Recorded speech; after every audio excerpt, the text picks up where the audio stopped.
Here we go. You know what? Go to the front because it's right there. Review at the back. I don't know, right? Just make an arrow.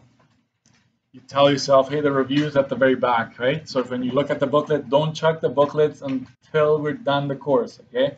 You keep the booklet. Keep it in a safe space, okay? All right, here we go. So review concepts, precision measurement review, right? / concepts. So the first thing we talked about was accuracy. Make sure you write this down. Don't just take pictures, all right?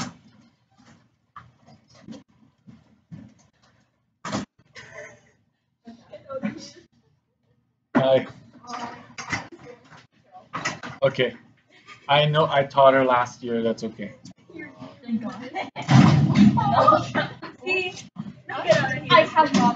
As long as you're quiet, that's it. All right. Accuracy. So you need a standard unit, and you need an appropriate scale.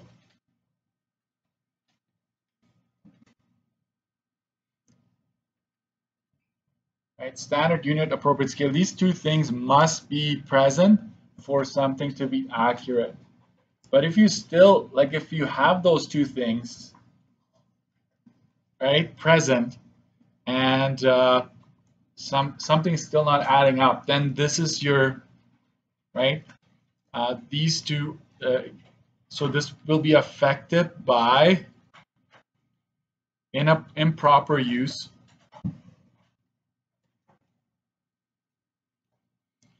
or a faulty device.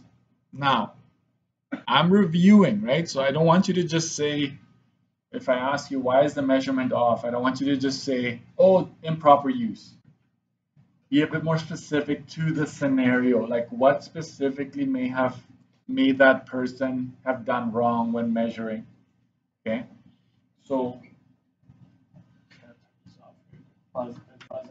there.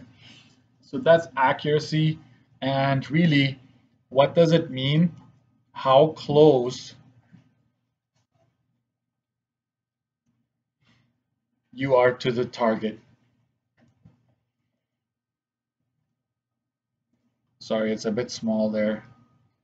But that's the definition of accuracy, like how close are you to the actual target measurement. Sorry, my sheet keeps on moving there. There we go.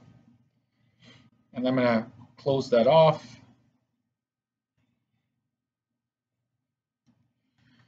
You would have found that on page 2, right, if you want. Page 2.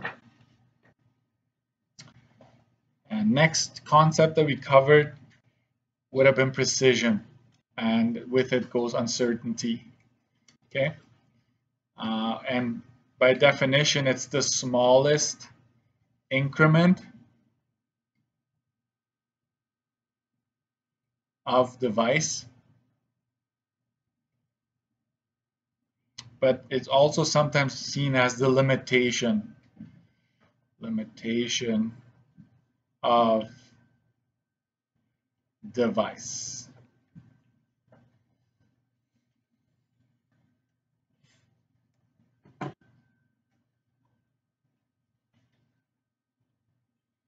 And there are three ways you need to be able to derive your precision from: a diagram,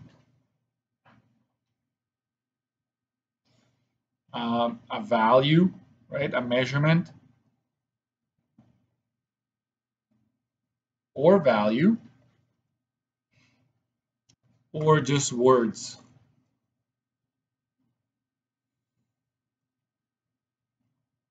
And I'll try my best here too. So let's say we have a ruler and it's in inches.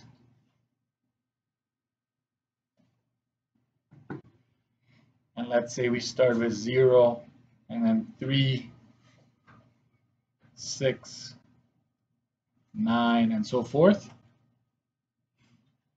Let's say we have a measurement and we weigh something and it weighs 24.329 grams. So that would be when you're just given a measurement.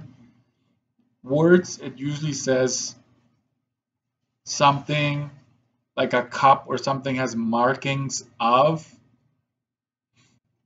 125 mLs, let's say. Right? That trumps everything.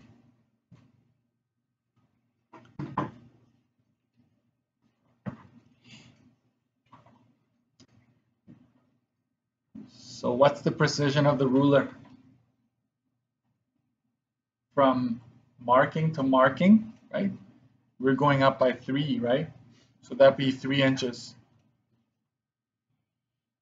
My precision here,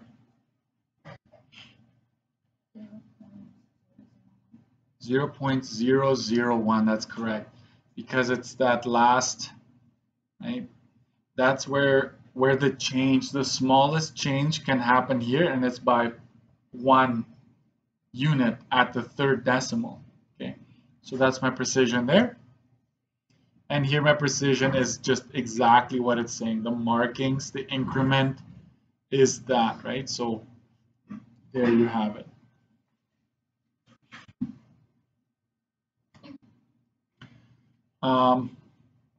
Also, smallest precision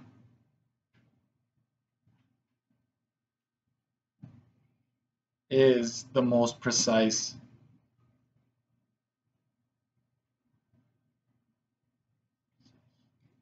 device. Smallest precision is the most precise device. So if you have to choose, just find the precision of each one of them, and that's the winner. Okay, close this. We would have talked about that on page 5. Next item was the uncertainty, right? Uncertainty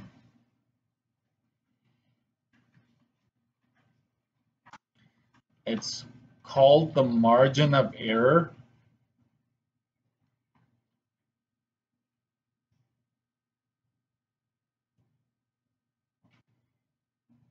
Or amount you can be off by.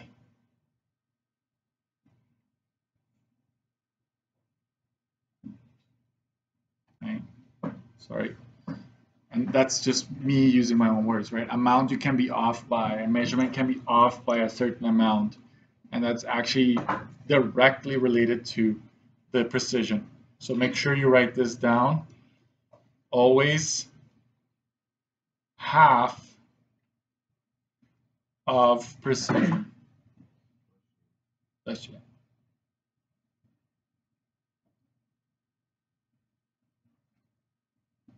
Always half of precision. It's very important that you remember that. You can score partial marks with that. So if precision is 3 inches, then uncertainty is 3 divided by 2, which is 1.5 inches. If my precision is 0.001 of a gram, then uncertainty is 0.0005 of a gram. You literally take that and divide it in half to get your uncertainty.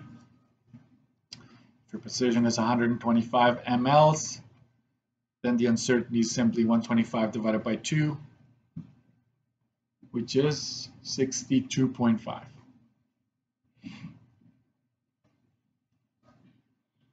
Right.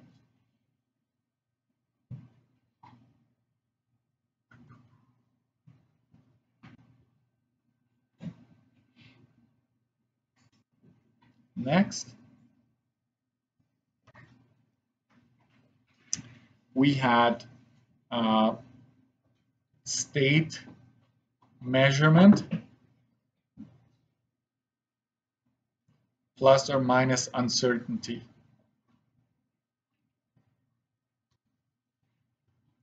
So that is actually just taking it one step further, right? So you have your measurement, you come up with the precision and the uncertainty. Now a question might want you to state it like that. Okay, so I'll give you an example.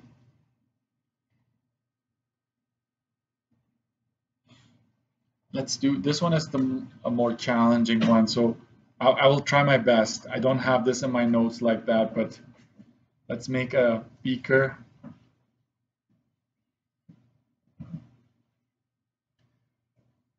And we're going to go 100,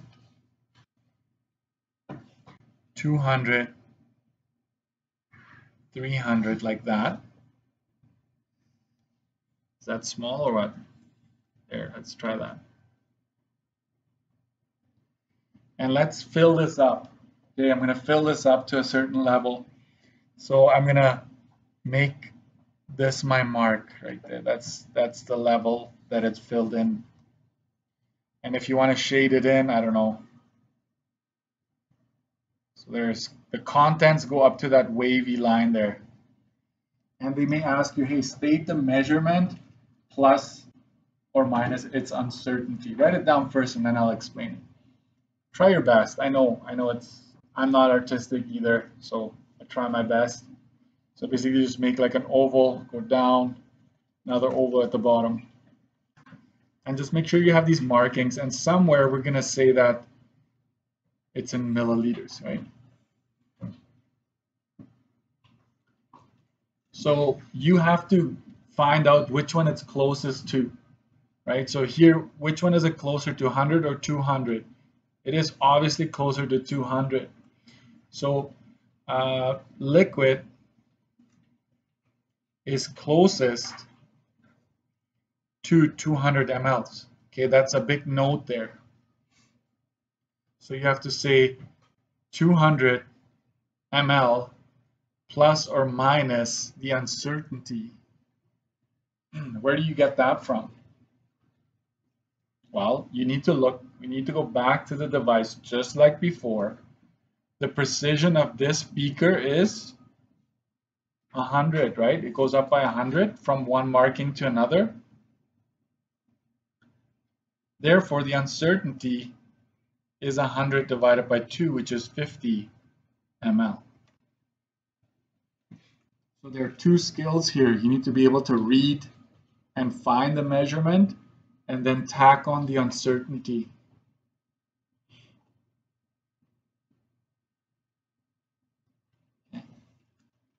And so this is what we're after.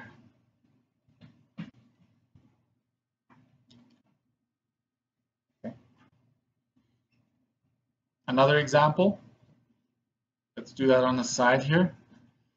I will just give you a number. So example, let's say something is measured, the temperature in a very controlled environment is 24.12 degrees Celsius. How would you state that with its uncertainty? Well, let's find the precision, let's find the uncertainty. The precision lies on the second decimal here.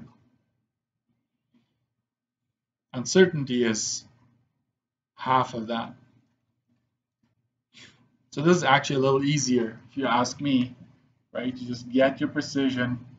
It lies on that second decimal, so it has to have a 1 on that second decimal. You divide your precision in half to get your uncertainty. So therefore, you measure it, you write it like this: the measurement plus or minus the uncertainty, and there you go.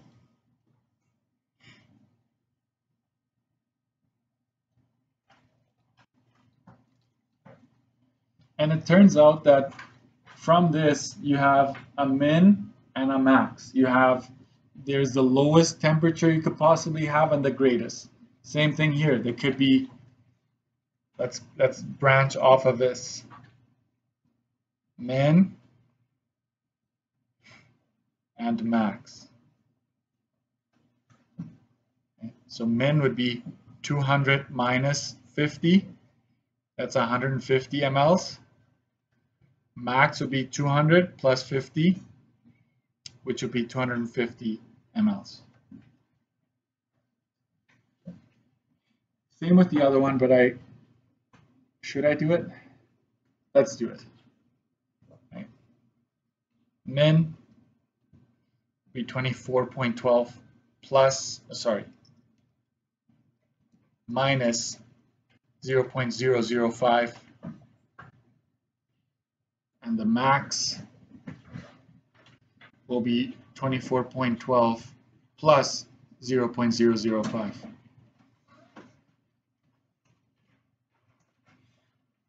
I'm going to zoom into that. And do not round. I told you that, right? It says it all over the place. So what is this going to be? 24? Try it. Use your calculators. 0.1115? Yeah, think of it, put a 0 back here. It's like 120 minus 5 is 115, right? Degrees Celsius. This is just ridiculous. Who would measure temperature like that, right? But anyways, 24 plus, so that's 24.125 degrees Celsius. So there's a low temperature and a high temperature at play there. You know what? I forgot to do something. I mean, you know this already, but over here for precision, when it comes to this one right here, where the diagram, remember the formula I gave you, high minus low over gaps? I don't know. I'm going to try to squeeze this in here somewhere. Precision is high minus low divided by gaps, not 2. Okay, don't put 2, we're so used to. That is always going to be helping you out exactly if you're not sure. If you don't want to just estimate or kind of guess, you need to use that one. I would highlight that.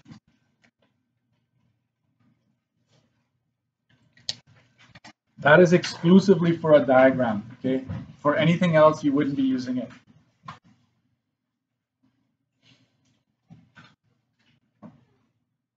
So let's try that, right?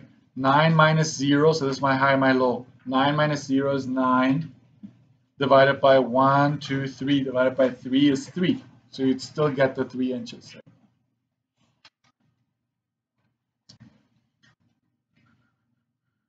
Okay, we have a few more things. Back side. So now we're going to the very, very back of this booklet. But I'm getting there. I'm getting there. Combined uncertainty. This is on page 25 to 26. Remember that good day when I wasn't here and you were all happy, right? That's 25, 26. That should have been on a video that you watched and filled in your notes, right? Yes, for sure. I had good feedback from the sub, so way to go, guys. Go like this. You're good. You're good. You're a good class. Claire, your class was good too. Anyways, yeah, I can't say you're the best class because I have another student, right? Combined uncertainty. Example, right? If you get 2.5 centimeters plus or minus, let's say somebody measured it and already gives you the uncertainty, and you're adding another 4.2 centimeters plus or minus 0.05 centimeters.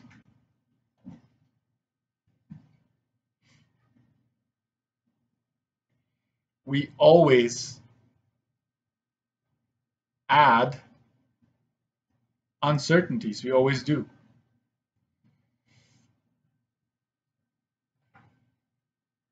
No matter what. This might be subtracted. Like if you're cutting stuff off, right, then you have to subtract the actual dimensions, but the uncertainties always add up. They always add up. So what's this? 5 and 2 is 7. 2 and 4 is 6. So that's 6.7 centimeters if you were to combine them, plus or minus. Can we do this in our heads? 3 and 5, that's 8, right? And now you still have the possible combined max or combined. This is what we call, this part right here is total uncertainty or combined uncertainty, same thing. Okay.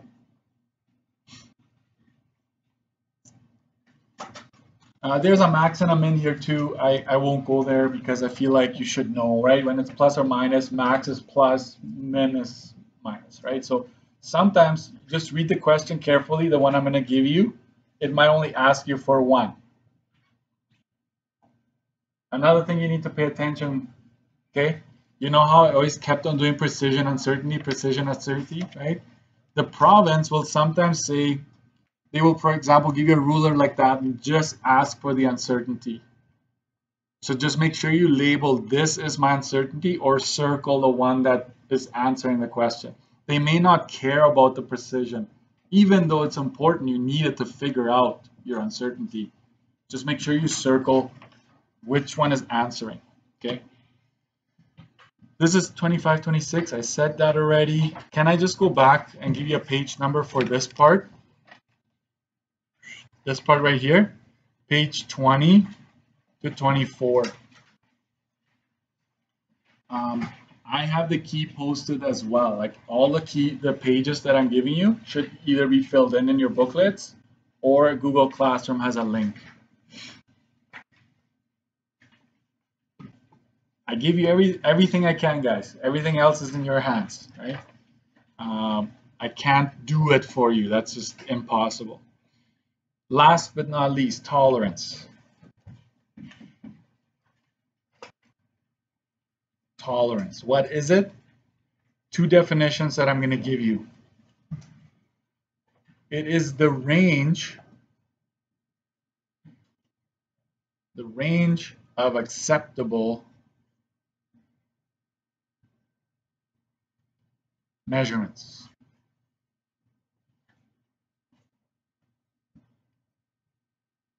Or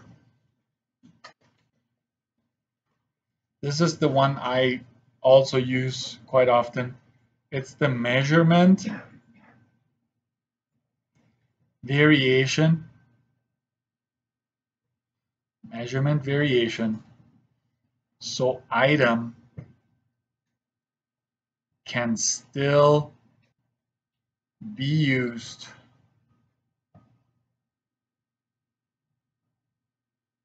for its purpose. For its purpose.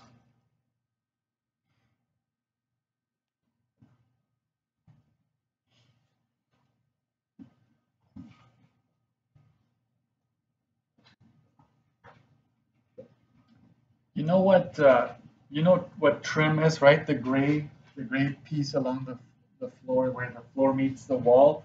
You guys have wooden trim at home, maybe sometimes in the ceiling. You know what that is? That's to cover up tolerance. Because when you do your floor, it's never going to be perfectly butting up against the wall. There's always going to be a bit of a gap. But you kind of want to allow for some gaps, right? So the trim is to cover up that ugly gap. You know when they do caulking on the when they seal the windows or the bathtubs and stuff, right? There's always a little gap and you want to seal that, right? That's all because of tolerance, right? Like they don't make it exactly perfect. If it would be perfect, you wouldn't need to seal anything because it would just be perfect seal, right? But it's not. So all these things that they're there to make it look good are actually making up for tolerances, right? Here is what you need to know. This is on page 37. okay, if you want to look it up. And here is what I would like you to know. Step 1, find the following. Find the following. So whatever tolerance you're given, find the following. Max, min, tolerance, and nominal. Nominal is also known as our target. Okay, that's what we're aiming for ideally. I would say that tolerance is always max minus min. That's what tolerance is. And that's what I would like to do, this inventory, and then step 2, rewrite into 4 other forms. Okay. And there you have your max and your min. This is your max plus 0 minus tolerance. The min minus 0 plus tolerance. And there's the last one, nominal, plus or minus half of tolerance. Yikes. Sorry about that, guys. That's too crowded there, but I wanted it to fit. Go ahead. These are the ones you need to know, okay?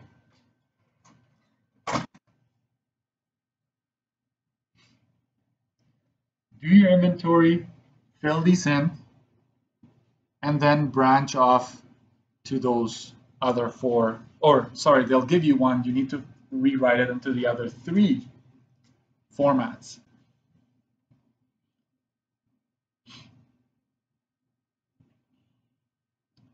And maybe for me, this would be very, very helpful, right? That your max is here, your min is here. What's in between? That is what we call the tolerance. So to go from the min to the max, you just add the tolerance. If you want to go from your max to your min, you would subtract the tolerance. That's another way of doing it. Okay. I'm going to stop right there. I will just make a note. Check review keys in Google Classroom. Right? That I would suggest. And then check mock quiz in Google Classroom. Like, I'll post the mock quiz keys on Google Classroom as well. I'm telling you, there's going to be tons of stuff in your booklet at the back that I never assigned. If you want to give it a try, it just reviews everything in more detail.